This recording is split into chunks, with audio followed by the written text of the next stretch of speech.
തൂകി മുത്ത് റസൂലും സമ്മതമായി നഅമ്മോദി. ദീർഘനേരം കാത്തിരുന്നു മാൻ പേടയുടെ വരവും തേടി. ഗാംഭീര്യത്തോടെ വേടൻ മാൻ വന്നിട്ടില്ല ഇനിയോ കാത്തിരിക്കൂ എന്നോതി ഹബീബ്.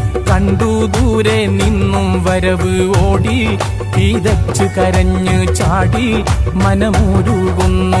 എന്റെ റസൂലിനെ സാക്ഷി നിർത്തി എങ്ങോട്ടോടാനാണീ പാപി. പാപിയതെന്ന വാക്കാ വേടൻ കേട്ട സമയത്ത് പൊയ്ക്കോ മാനെ നിന്നുടെ മക്കളെ ചാരത്ത്. പൊറുത്തു തരേണം എന്റെ അഹന്തയെല്ലാം മാപ്പാക്കിയിട്ട് ചൊല്ലിത്തരേണം നബിയെ എന്നിൽ ഷഹാദത്ത്. ലോകമിതാകെ